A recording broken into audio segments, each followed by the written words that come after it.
Hello, and welcome to this conference hosted by MS Focus, the Multiple Sclerosis Foundation. I'm your host, Aaron Fine for MS Focus, and I'm joined by Zoe Edwards, MS, who will be talking to us today about is healthy eating one of your New Year's resolutions? After a presentation from Zoe, we'll open it up to your questions and comments. Now, I'm delighted to introduce our speaker. Zoe Edwards is the MS Achievement Center's Outreach Education Coordinator. She officially began working with the MS Achievement Center in June 2018 after 6 years working with the National MS Society. Her interest in MS began during her senior year of college at American University, when she interned in the National MS Society's Washington, D.C. office. Learning about MS, as well as the positive impact that programs and services can have on people's quality of life, led her to pursue a career in MS. Always being passionate about cooking and food, she realized how much nutrition can help people and decided to pursue her Master's of Science in Nutrition Education, which she received in 2017. She loves getting to share tips, tricks, and healthy recipes with others. We are so pleased to have Zoe join us to present this important topic. Zoe, thank you for being with us. And at this time, I'll turn it over to you. Thank you, Aaron. So let me share my screen so that everyone can see my slides. So while this is getting pulled up, I just want to thank everyone for taking time out of your Thursday morning, midday, or afternoon, depending on where you are, to spend time with me to talk about food and some ways that we can make healthier choices on a day-to-day basis. As was mentioned in my bio, I'm in the Sacramento area at the MS Achievement Center, and I am a nutrition educator as well as the outreach education coordinator here.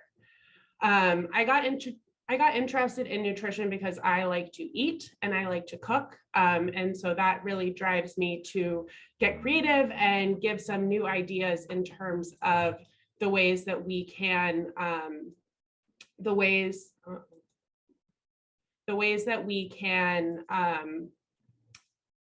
make healthier choices on a day-to-day basis. So today we are going to talk about some of the common perceived barriers that can contribute to people not even knowing where to begin in terms of healthy eating and ways that we can remove those barriers. But first, I want to hear from you. So I understand that New Year's resolutions are kind of hit or miss with people. I understand that we're in February now, so maybe it's a little past its prime. But if you were to pick a New Year's resolution or a few New Year's resolutions, I want to hear what you would pick. So we have a poll up. This is completely anonymous and kind of just to set the stage for today. So you can pick as many of these options if you were to choose a New Year's resolution. There's to exercise more, to eat healthier, to lose weight, to save more money, to spend more time with family and friends, to spend less time on social media, to reduce stress on the job, and to reduce spending on living expenses. So I will give everyone a minute or so to get these numbers in. Again, you can pick as many of them as you want, and it is completely anonymous. So it looks like some are coming in. It looks like to eat healthier is the highest percentage at this point, and that is probably a great reason that you are on this call today. Exercising more is a close second, and losing weight.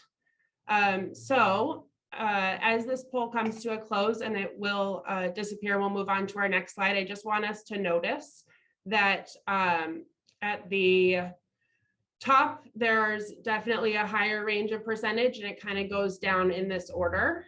And I'm going to stop sharing the poll and close it. And then we will see that this was actually compared to a statistic that was surveying 413 US adults from 18 to 89 years old at the end of last year, October 25th to November 2nd. The questions that I asked, or the examples that you had in the poll, are in the same order that this statistics slide graph shows. So most people wanted to exercise more, with a close second of eating healthier, lose weight, and then save money, spend more time with family or friends. And at the bottom, I want to highlight that to reduce spending on living expenses was 19%, and that kind of will tie into some of what we are talking about today. So three of the main common perceived barriers for healthier eating that I hear often are budget, knowledge, and time and energy. And that's kind of how I'm going to divide up our time today to kind of get us all on the same page. Like I mentioned in my like was mentioned in my bio, I have worked with MS for over 10 years. So in a lot of my recommendations and my ideas for menu planning and cooking, which we'll get into what cooking is in our terminology today, I keep in mind MS. I keep in mind the fatigue, the mobility challenges, energy is a huge part, and budget can often be a big factor as well. So we're going to start with budget. And I'm not one to talk about numbers a whole lot, but I do like to pull them in every once in a while when they help prove my point. So the USDA's Economic Research Service put out some information in terms of the inflation at the grocery store. I'm sure I'm not the only one that has gone to the grocery store and had a little bit of sticker shock as I'm seeing the different prices for different foods. And as much as I menu plan and make lists and try to stick to them, I find that often I'm not wanting to pay some of those prices, and I go home and then I still don't have anything to eat. So it is kind of nice to see that it's validated in the sense that it's not just me having sticker shock, it really is that there is inflation going on. So the food at home consumer price index has increased from 0.3%. Increased 0.3% from November 2022 to December 2022. And that was an 11.8% increase from the year before, from December 2021. That's a really big increase. And the food away from home or restaurant purchases increased 0.4% in December 2022, which was 8.3% higher than December 2021. I did want to use these statistics because they were a little more current, but back in October, I found this article that stuck with me a little bit more. So again, this is from October, which is 4 months ago now, but prices of groceries rose more than 13% from October 21 to October 2022. That's the largest 12-month increase since 1979. And some of the biggest increases were eggs were 39.8% more than in the year before. Milk was 17% and bread was 16.2%. What I really want to highlight about the foods on this slide is that I'm not talking about lobster and filet mignon. Eggs and milk and bread, those are a lot of our staples that I'm often encouraging people to keep on hand for kind of those meals or snacks when we don't really have the energy. They're often the budget-friendly ingredients that can kind of hang out in our fridge and pantry when we need them. And they are having these large increases. So then we are going to have to find ways to adjust and ways to make the best decision that we can in terms of our grocery shopping. So here are some tips for budgeting and shopping smart. I'm trying to keep this as much of a blanket across the country. This will work regardless of where you live. So I will use some examples that are in this area, but I'm sure that there are, similar grocery stores or grocery chains in your areas if what I'm listing you don't have. But first things first, inventory what you have. I recognize it's not free in the sense that you bought it at some point, but a way to be able to be nicer to your budget is to use what you already have and kind of make a plan around it.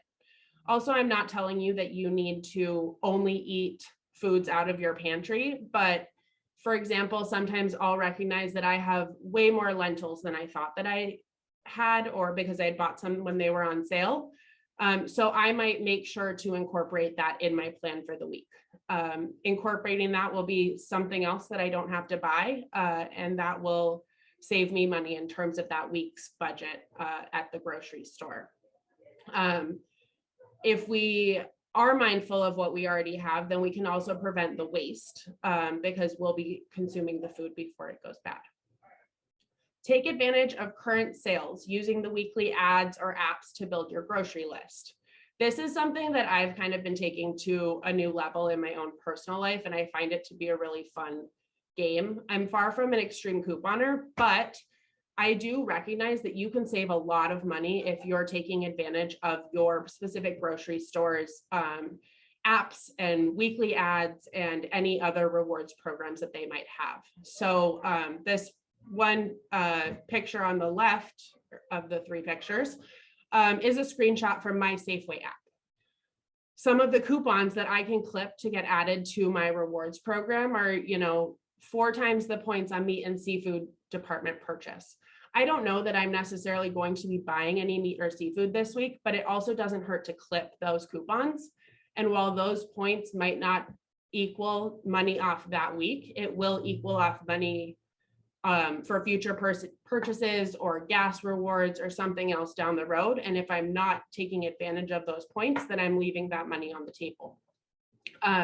You can often also find coupons in there for money off of some ingredients that you buy on a regular basis. A lot of them can kind of start to keep in mind what you are buying regularly, and then they will give you coupons for that. Something that's been coming up a lot for me is bananas and blueberries. We seem to be buying a lot of, and they seem to weekly be giving me coupons for at least 20 cents off of it, and that will add up on a regular basis for sure. Also using the ad, which I have to the right, making our meal plans around the weekly ads can help us save a lot of money because we can make sure that we're choosing ingredients that are on sale. Typically, at least from what my knowledge, universally, it's Wednesdays is when the new weekly ad starts. Why is this important? Because if you make your grocery list on Tuesday with the intention of going shopping on Thursday, then the sales are probably going to be totally different, and it's not necessarily going to be helpful in terms of saving money. So I want us to be mindful of kind of making our plan at a time appropriate for the weekly ads that we're going to be using. If you have the ability to freeze extra food or just have storage, or even if you have someone, a neighbor or a friend down the street or another family member that you can split larger packages with, you're likely going to save money by buying things in bulk. So, some of these deals that say buy one, get one free, it could be worth it to buy one and get that second one for free. And then you can either freeze the chicken breast, for example, to be part of that inventory for another week down the road. Or you can split it with a friend or family member and just split the cost of what you spent for the one that you had to pay for. But that can be a great way to build your list in a way that you will be saving as much money as possible, or at least spending as little as possible. Choose your store wisely.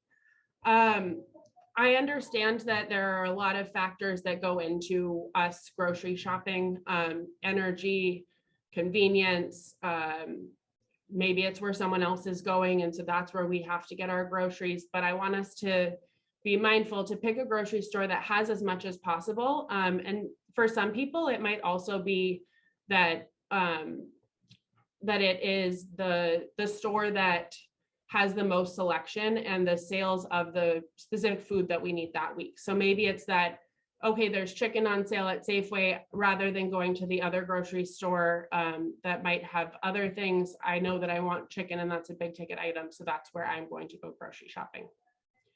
Eat in season. This is definitely easier some places than others. I am fortunate to be in an agriculturally robust area, so eating seasonally can be helpful in terms of the freshness of my groceries, the length that it will last, as well as the cost, but trying to keep in mind what season there is, and that will help in terms of what's on sale at your grocery store, or if you're fortunate to have a produce stand nearby that might be more affordable.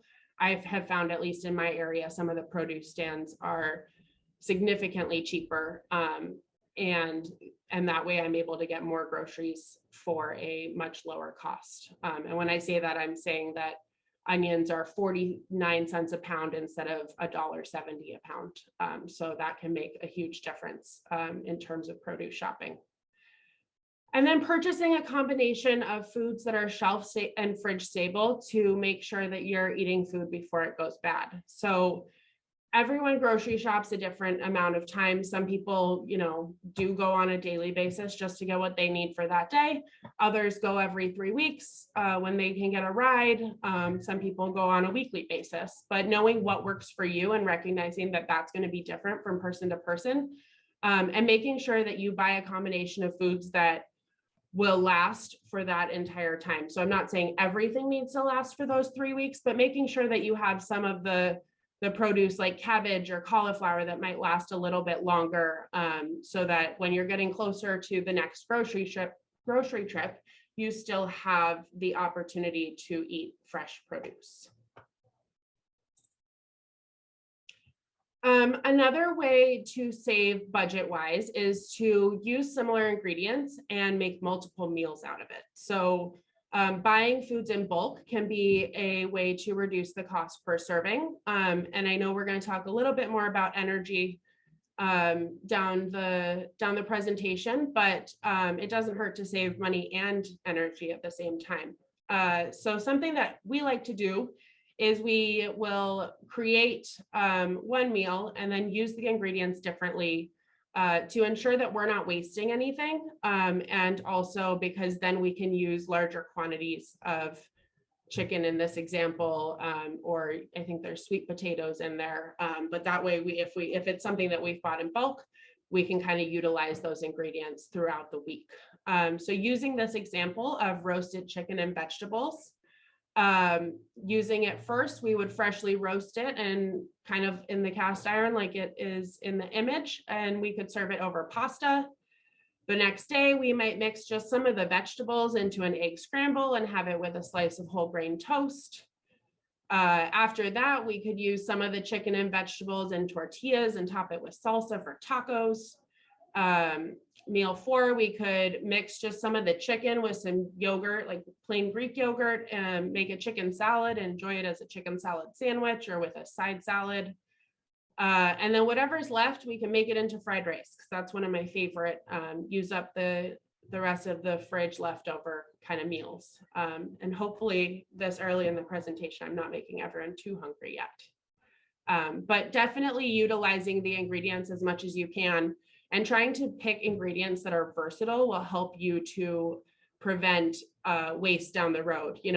Seasoning things to be delicious and so that you're enjoying them when they're plain, but not necessarily just putting seasonings for one type of ethnic food can be helpful, because then you're not pigeonholing yourself in terms of how you're going to eat it. Knowledge. So other than budget, a lot of times I hear people say, well, I don't even know where to start. Like, what is healthy? What is a healthy food? And I am going to try to keep it really, really simple and broad. And so I'm going to call this Healthy Eating 101. So we need to eat a variety of nutrients to have a balanced diet. I know we hear that a lot, but what does that even mean? The way that I like to keep it as simple as possible is to prioritize whole foods. Think of fruits and vegetables and lean proteins and whole grains. If you focus on getting those into your diet, then you will make sure that they're in there, and then other foods will definitely make their way in, but you will know for sure that you've gotten a good serving of fruits and vegetables, lean proteins, and whole grains, because that's what we want for our body to move and be as smooth moving as possible. So when looking at a plate, using this one on the right as an example, what I like to instruct individuals to do is to first fill half of it with vegetables. So you'll see that the salad on the left half of the plate is almost half. Then I like to say to make a quarter of the plate to be protein. It's a little hard to tell on this plate, but there is a little bit of hummus in those crackers. And there's, I think it's tuna salad mixed in there too. And that equals almost a quarter of the plate for this particular plate. And then the last part would be some sort of whole grain or carb type of thing. So we've got some fruit and we've got some crackers. But if you start with that half a plate of vegetables and the quarter plate of the lean proteins, again, the rest of it will kind of fill in, but you know that you're prioritizing those ingredients. This is particularly helpful around the holidays, I find. We want to be mindful of portion sizes, which we'll get to in a second. And then we're going to talk about finding ways to make slightly healthier choices, because really making slightly healthier choices often, where we don't feel like we are a deer in headlights trying to understand all these new words and ingredients and phrases and everything. If we just try to keep it simple and make those simple changes here and there, we're more likely to stick to it and we are more likely to succeed. So if all that kind of went in 1 year and you're still kind of digesting it, if you take nothing else from this presentation, I hope that we can kind of use these concepts just in our daily life and kind of taking it into the next step. So if you remember nothing else, please eat more fruits and vegetables, whole grains, beans, peas, lentils, fish, and lean meats. Eat less fatty meats and poultry with skin, processed snacks, fried foods, and sweetened drinks. If we can keep it as simple as that, I can promise that you're going to make the healthier choice, because a lot of times it's just about making the healthier choice, even if it's not the healthiest one.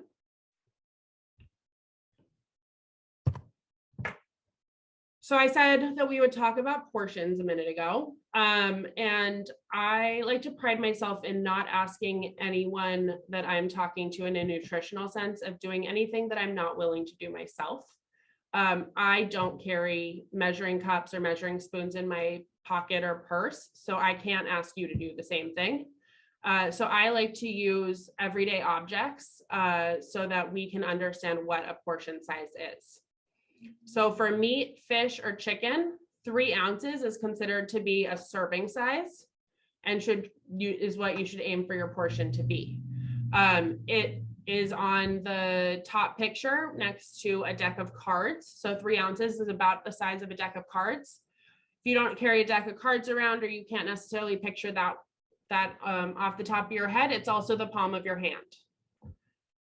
Rice or pasta is considered to be half a cup is a serving and is the portion that we should aim to enjoy. You'll see that on the next picture down. It's a tennis ball. It's also commonly talked about as just the front of your fist.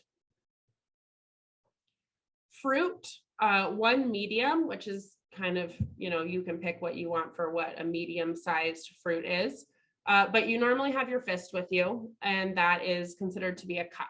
So that would be a serving for fruit. And then there's a tablespoon. So that would be a poker chip or the size of your thumb knuckle to the tip of your finger, as is in the picture. So why are servings and portions important? I like to show some of these pictures sometimes because I find them to be very interesting. So these plates look very similar, but the one on the left is 905 calories and the one on the right is 550 calories. I'm sure you're looking at them and you are picking out all sorts of things that look different from the 2 images, but what comes to mind initially is the one on the left has a lot more rice and a lot fewer vegetables. Compared to the one on the right, it looks like there's significantly more vegetables than rice on the plate. There's also a little bit more chicken, I think it's chicken, on the left plate than the right plate. So making these seemingly simple changes just to the portions of our food will make a huge difference in terms of the caloric and nutritional makeup of that food. I don't have the recipes for these, but we could totally get into the amount of oil that was used, any other seasonings that are on it. But, just trying to emphasize that these portions do make a big difference. And this is just 1 plate, and that's, almost 350 calories.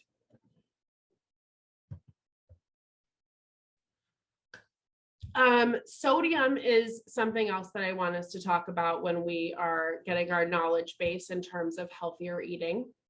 It's particularly important to watch our sodium if you have diagnosed hypertension or high blood pressure, family history of it, or any potential cardiovascular conditions.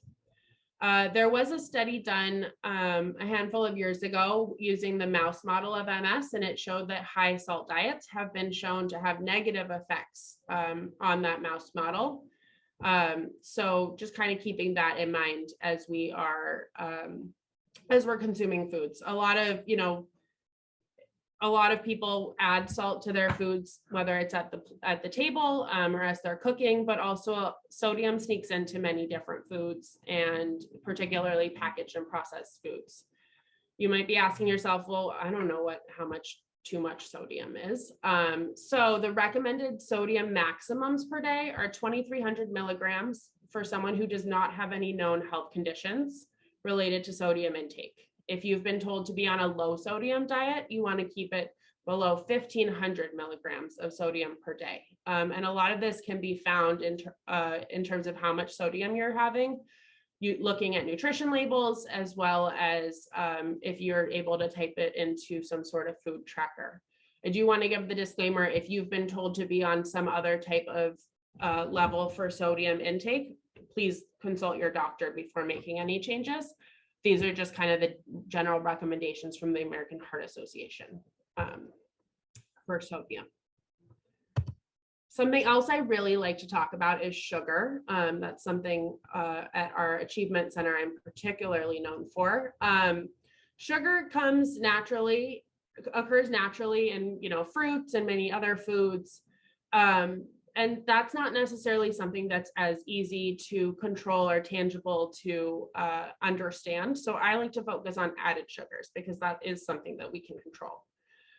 Lucky for us, there's a new design on the nutrition label. So there is a separate line for added sugars that we can take a look at and see how much added sugar we're having, because sugar is listed on ingredient labels as all sorts of different names. So it's easiest just to look at the nutrition label and see how many grams of added sugar there are. I have found that it is particularly helpful to have a visual. So when you look at a nutrition label and you're like, 39 grams of sugar, what does that even mean? Like, is that a lot? I don't know, kind of sounds like a lot, but is it? So 4 grams of sugar is one packet that you would buy at that you would be able to get at like a coffee shop or a grocery store, restaurant, etc. I have a slide with some other examples on the next coming up, but for a very standardized example, a can of Coca-Cola has 39 grams of sugar.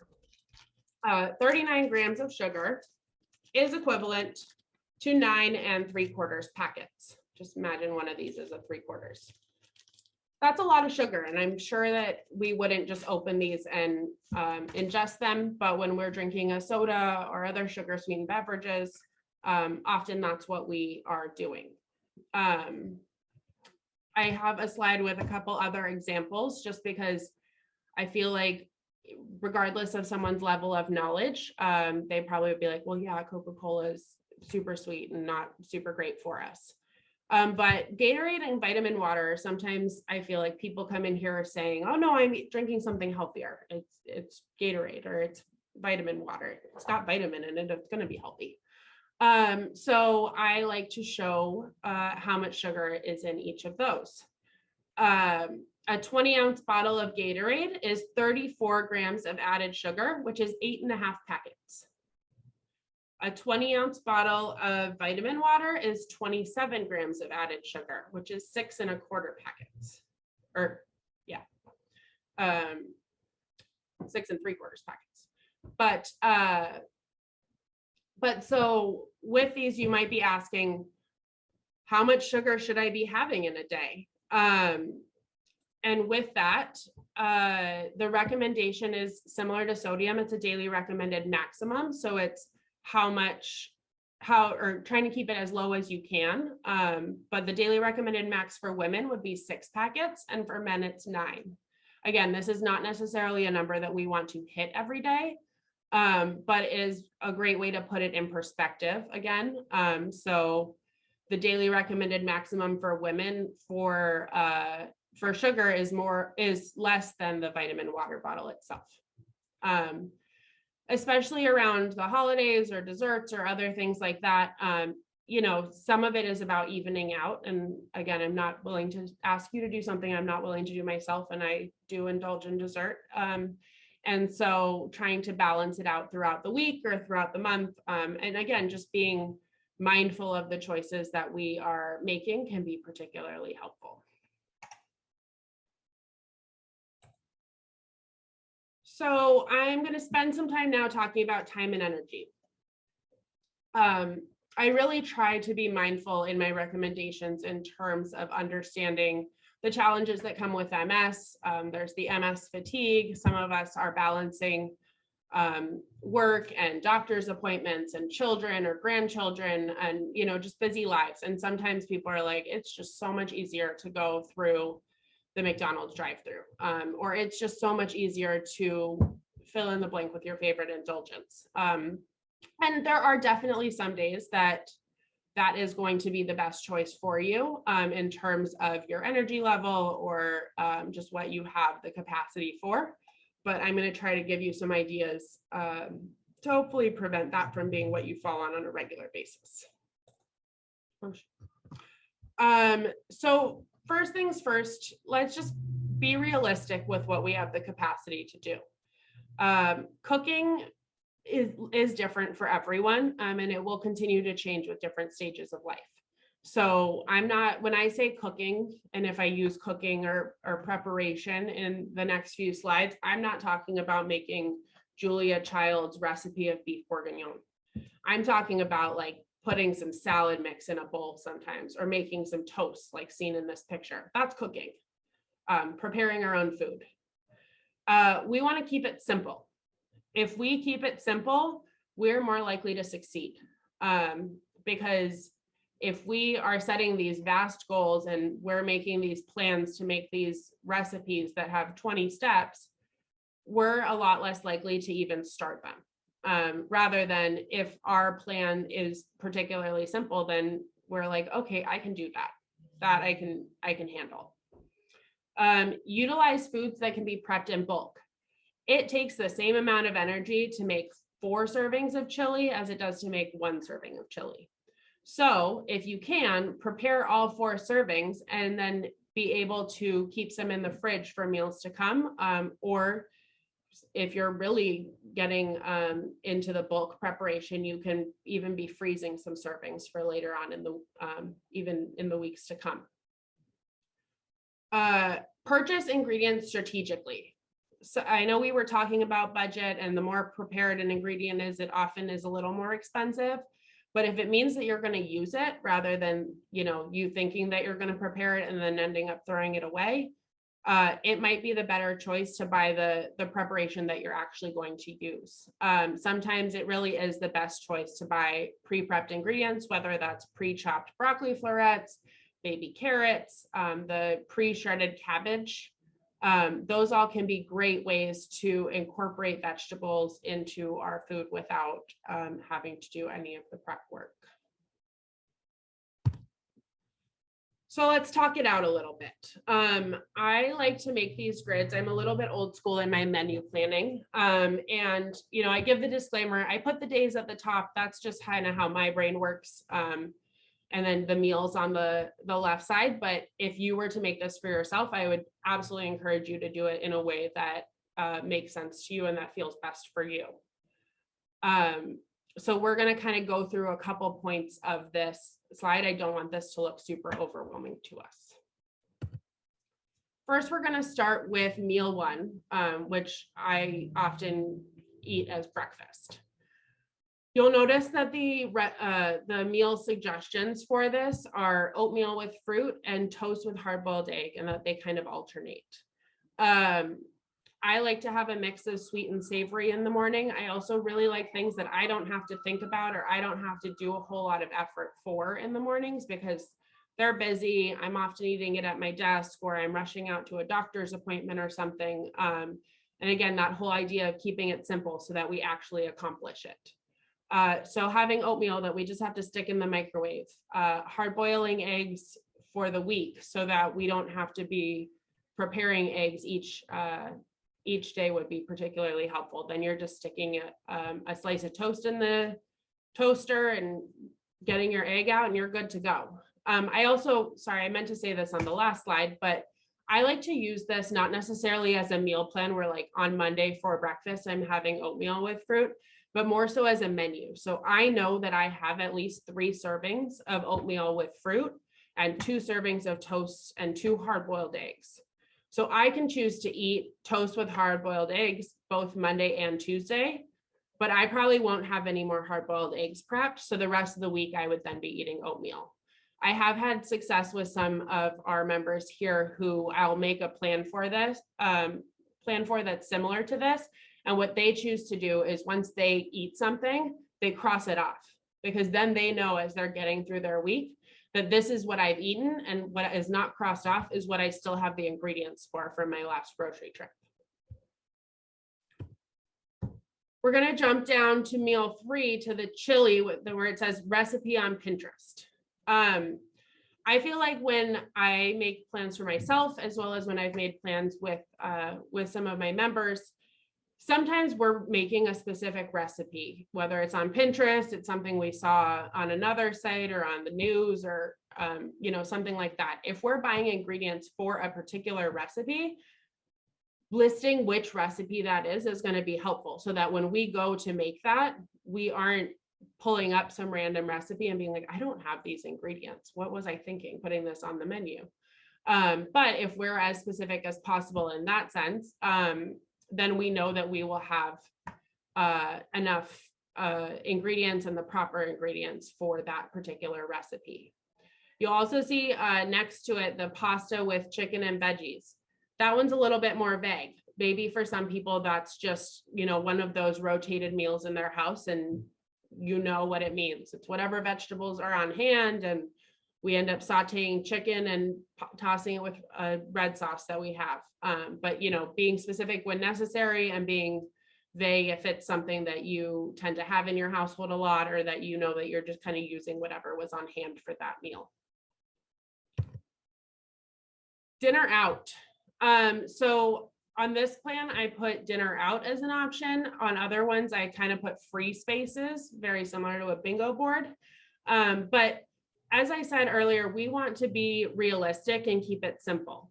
I don't expect us to have 3 meals and a snack of our own preparing every day.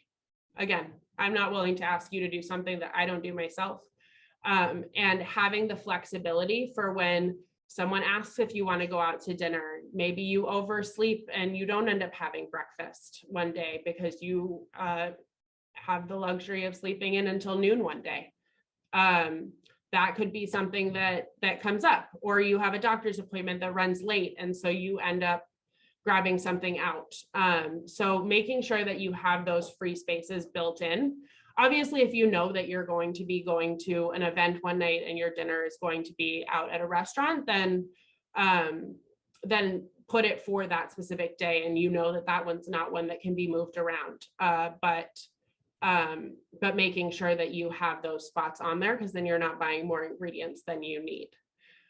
I do want to go back for a second with the chili recipe on Pinterest and talking about using leftovers. So you'll notice that there's the chili listed, and then the leftovers are for the lunch the next day. Again, you don't need to be using this plan as a Monday, Tuesday, Wednesday type of plan, but it is important to know that you need to make these recipes before you can enjoy the leftovers of it. It's going to sound silly and obvious, but in the moment, sometimes we're like, oh man, I could really go for some chili. I have leftovers on the menu plan, but really we still have to make it. So I at least personally feel like I have more energy in the beginning of the week. And so I try to kind of front load the week with those recipes that will last and be great leftovers for the days to come.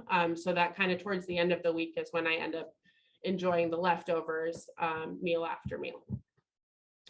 Also putting on like turkey sandwiches and things as great spacers that can kind of be moved around and flexible because the ingredients are typically just hanging out in our fridge.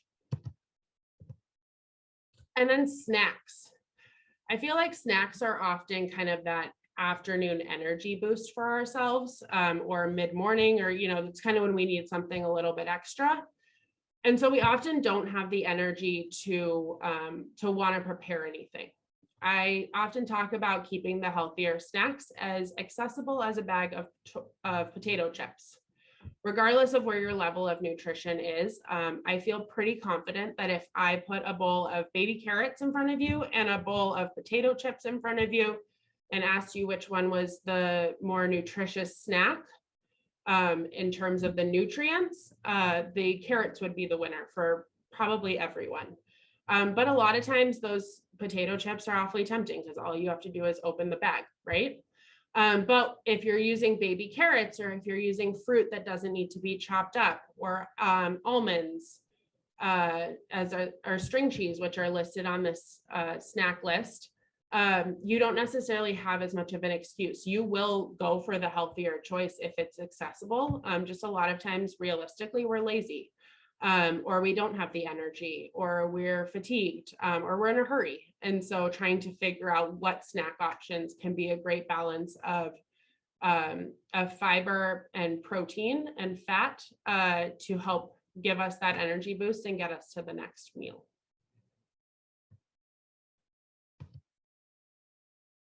So I'm going to kind of tie all of these things together in this last little section. Because I feel like a lot of times people say, well, yeah, I can budget and I can get cheaper ingredients, but they're not necessarily going to be healthier.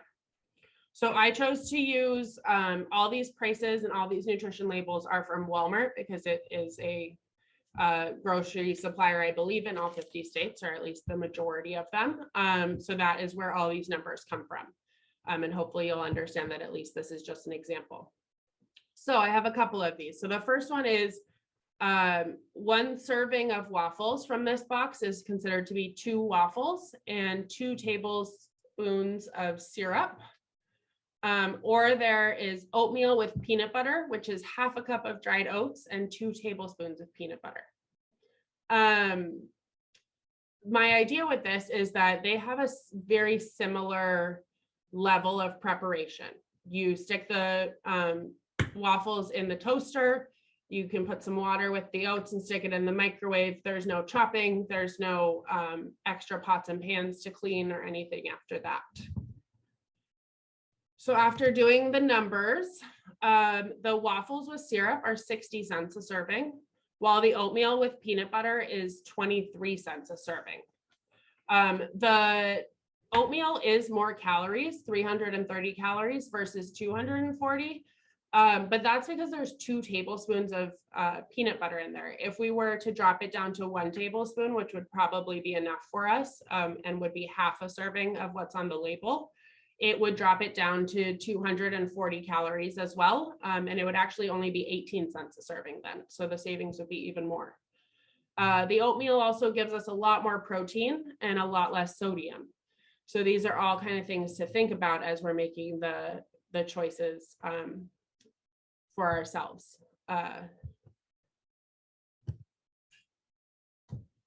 And then there is a healthy choice microwave meal, which is chicken margarita with balsamic. Or there is a chicken salad with about 1/3 can of this low sodium canned chicken breast, a couple cups of spring mix, and 2 tablespoons of this yogurt-based ranch dressing. And this too is cheaper. It's cheaper by almost $1, closer to 90 cents to do the salad with chicken and ranch than it is to do the healthy choice meal. Also very similar amounts of work, at least from what I was kind of thinking, is that either you're sticking the meal in the microwave, or you are grabbing the spring mix and putting it in a bowl, opening the can of tuna, or having the can of tuna opened and in your fridge, So you're just scooping some of chicken, not tuna. It could be tuna though. The canned chicken, and then drizzling a couple tablespoons of the yogurt-based ranch on top. So the calorie difference is 270 for the healthy choice and 145 for the salad with chicken. They have the same amount of protein, 17 grams. And I do recognize that the chicken salad meal has a significantly larger amount of sodium than the healthy choice. So I looked into that a little bit more to find some alternatives. So the low sodium chicken, each serving has 210 milligrams of sodium, and the salad dressing is 260 milligrams. So that's a really big chunk of it. An alternative could be that instead of that salad dressing, which again was 260 milligrams of sodium for the 2 tablespoons, you could drizzle on some olive oil or balsamic vinegar, and then you would be reducing the sodium in that meal. But again, I'm just pulling the calories and the sodium and the protein for these labels. I strongly encourage you to take a look a little further at the nutrition labels of the foods that you're enjoying, and then you can find ways to make little modifications here and there. And you can't not have dessert, right? So sometimes it's not necessarily about completely switching the meal that you're having, but just buying a different version of it. So I looked at Ben & Jerry's because they have some froyo versions of some of their popular traditional flavors, including Cherry Garcia, which we'll use as an example today. These are the labels off the Ben & Jerry's website. And just from making the switch from the regular to the froyo, for 1 serving, which is a third of the container, you would be saving 110 calories. And you would have 9 grams less of sugar, which now we know is 2 1/4 packets from that one switch. And that's just for 1/3 of the container. I know many of us probably are thinking like, oh, only a third of that. That's cute. So you can also see the side that shows the nutrition for if you were to enjoy the whole container. But it can be a big difference if you're looking at similar products. If you do tend to keep some frozen entrees on hand for kind of those go-to meals when you really don't have any energy, I do encourage you to take a look at the different brands and the different nutrition labels, so that if you are buying a mac and cheese or a lasagna in the freezer section, at least you're buying the healthier version, or one that has less sodium or one that has fewer calories. Everyone has a kind of a different line that they will prioritize and focus on, but you can make a much healthier choice based off of just looking at the label. So to wrap it up, before we get to a few questions I see in the chat box, again, I said if you don't remember anything from this presentation except that one slide earlier, I meant that. So hopefully you were able to learn some tidbits here and there throughout today's conversation, but I would love to kind of reiterate, if you can eat more of the fruits, vegetables, whole grains, beans, peas, lentils, fish, and lean meats, and eat less of the fatty meats and poultry with skin, processed snacks, fried foods, and sweetened drinks, then you're already going to be eating healthier. And hopefully you'll find that you're having more energy, and hopefully you are just feeling a little bit better. It's not necessarily always about eating the healthiest. Sometimes it's just about making those healthier choices. And I know that a lot of people have had great success just by making, one swap here or there, if it's something that they tend to do on a regular basis. So hopefully that is something that you're able to incorporate into your day-to-day life. So we see that there are a couple of chat questions. Let me take a look. Absolutely. Zoe, thank you so much for that presentation. That was really informative. I do want to let our audience know we are ready for questions. If you have a question, or comment, you can ask it using the Q&A button in the app, which I see a few of our members already have, which also allows you to send your question anonymously if you choose, or you can ask your question live by raising your hand. To do so, click the raise hand button or press *9 if you're on the phone. I will call on you, then we'll be able to unmute you to ask your question. So let's get these questions started. First one is from Elizabeth, and she wants to know, what sugar substitutes do you recommend? Yeah, so, and I actually see that there was another question that just came up about another sugar substitute. So this is definitely a hot topic and always is when I bring out my trusty sugar packets. So I really just like to focus on the whole foods and trying to keep our processed foods to a minimum. I saw that monk fruit sugar was mentioned in another question as well. And so I think that looking at stevia and monk fruit and some of the more naturally occurring sugar substitutes can be beneficial, but trying to really focus on just having the whole foods in general. There is a lot of information that has come out in terms of, you know, the diet, the sugar-free products and the more chemically created sugar substitutes. And I don't necessarily recommend those because they have some not so great research that has been done on them in the past. So trying to stick to things that are as naturally based as possible is definitely something that I recommend. Okay, great. Carrie from Facebook asks, I'm underweight, but eat as healthy, non-processed foods as possible. Unfortunately, I also have a very sensitive stomach. Because of eating healthier, I don't get my calories and therefore lose weight. Avocados, fruit, cheese, and almonds are a staple in my diet. What else can I have for salty or sweet cravings? So I love all those things that you listed that you're already incorporating. I don't know if you have sensitivities to other nuts, but if you are underweight and you're looking for ways to kind of get more nutrient dense calories in, almonds are one of the lowest calorie nuts. So trying to look at other nuts that have a higher calorie punch per serving might be a great option. I understand almonds are delicious, but cashews and pistachios and walnuts, those can all be great, or at least incorporating a little bit of those. As well as other cheeses, I would be mindful at least of the fat content and the sodium for some of those. I think that if you do not have a if you're eating blue cheese, it sounds like you might not have too much of a sensitivity to dairy, but yogurt or cottage cheese can be another great way to increase calories, as well as have a nutrient dense snack that you can add either other vegetables, or you could add some fruit too on top of that. Those would be some of the top recommendations. Also, if you're able to have like toast with peanut butter or almond butter, that could be another great way to get some calories in a nutrient dense way. Awesome, great answer. Okay, so we're gonna move this over to Amanda, who's going to ask you a question herself. Okay. Amanda, whenever you're ready.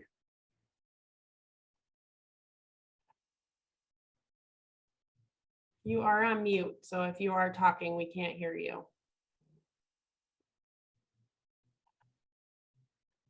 Okay, we'll come back to Amanda. Okay. So, and then we'll allow Susan to ask you a question.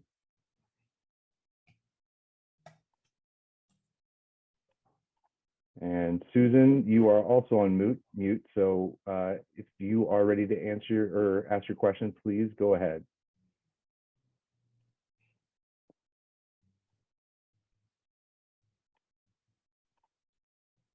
Okay, we're going to come back.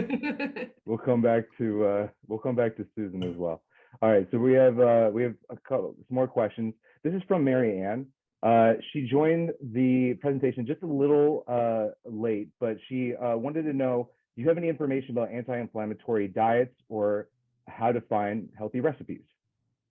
So you didn't miss anything on the anti-inflammatory diet. I didn't talk about that, and not necessarily because I have anything against it, just because it is not something that I was touching on in this presentation. There is a lot of great information out there. And I'm happy to follow up with you on some of that information afterwards. But in terms of finding healthy recipes, one of my favorite blogs is called Skinny Taste. I've been following her for, I don't know, 15 years almost, probably. She has a couple cookbooks, but she does a great job of finding the balance between really delicious recipes as well as giving the nutritional information in all of her blog posts. So if you want some great free and healthy recipes, that is my often number one source that I go to. I also feel like if you have recipes that you want to continue to cook, but you're finding ways to lighten them up, finding little swaps within those recipes can be really helpful. So I am kind of known in our friend group for never putting sour cream out. I put Greek yogurt, and 99.9% of the time, no one knows the difference, except for the fact that they're having a meal at my house. So they expect it at this point. But making little swaps like non-fat Greek yogurt instead of sour cream, trying to incorporate oils instead of butter, those types of swaps can be a great way to continue enjoying some of your favorite foods. Fantastic. Okay, we're going to allow Elda to ask a question. Okay. Elda, whenever you're ready.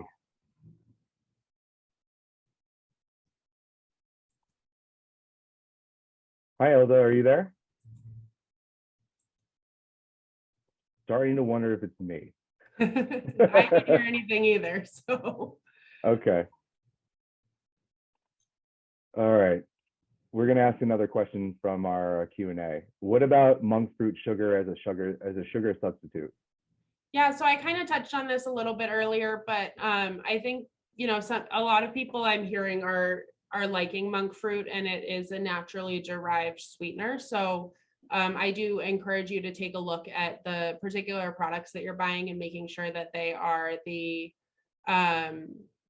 and making sure that it really is just monk fruit in the ingredient list. But I think that, you know, if that is a way for you to reduce your sugar intake and find it in a naturally occurring way, I think that it has been very helpful for people.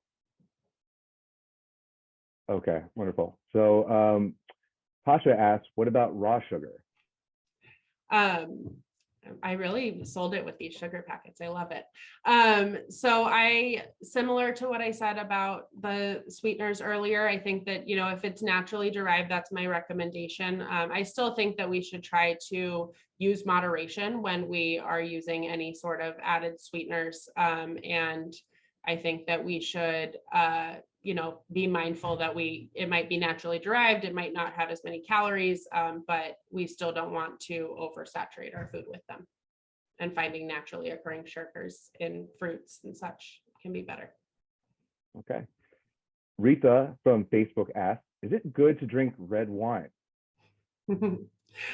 So as I've mentioned, I'm not willing to ask you to do something I'm not willing to do myself. And I think red wine can be absolutely a pleasant occurrence in the daily diet, or not daily diet, in the, you know, regular diet.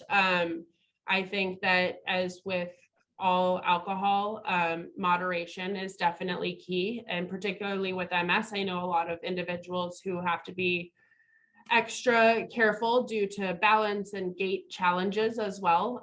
So I do want to strongly encourage that you